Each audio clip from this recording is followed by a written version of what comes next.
The company had, for the preceding 10 years, been operating as just a subsidiary of a global organisation, really didn't get a lot of attention. It was less than 1% of the global revenue.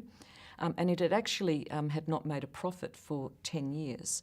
So I knew that in accepting the role, it was going to be a major challenge ahead of me. I knew that if we had a local investor who understood the local market and believed in our story and really understood the upside of our story, that we could significantly grow the company. We had the best brand in the sector. We had so much potential. The GST had just been introduced. The dot-com boom had the dot-com crash had just occurred, and companies had gone from focusing on just generating unprofitable revenues to having to focus then on cash flow. The stakes were pretty high in that it was a much publicised management buyout. It was the first time that a subsidiary of a global organisation in Australia had gone through a process such as this. So it had a lot of publicity. I was featured heavily in that publicity. So there was a big part of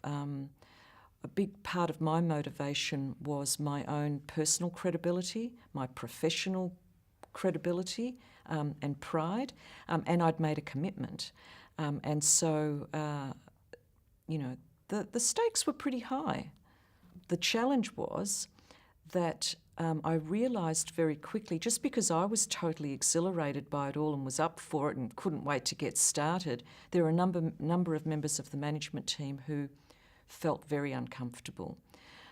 For many of them, they liked the fact, and I couldn't understand this at the time, but I do now. They felt comforted by being a subsidiary of a global company where someone else was setting the strategy, that there was a big mothership that was always going to be there to sort of bail you out and help with all of the processes. And that's important for some people, but it's what, for me, it was what I was trying to move away from, and I really felt like immediately the shackles were off and we could start working with the private equity company and realising the true potential. That time was, it was a mixture of a whole lot of things. It was heady, it was exhilarating, it was very action-oriented. Decisions were being made, big decisions were being made.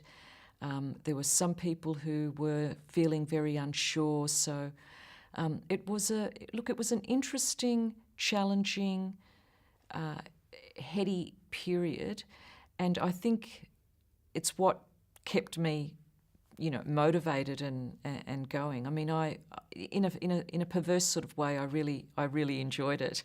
Well, just prior to me leaving the company, and it's why I decided to leave when I did, we had achieved what most people would say was not achievable. We had gone from being a market follower to a market leader.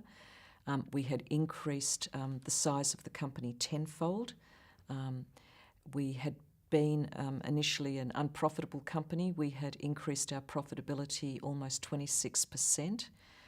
We had grown the organisation. We had diversified into other areas. We'd made significant investments. I mean, we had transformed the company completely.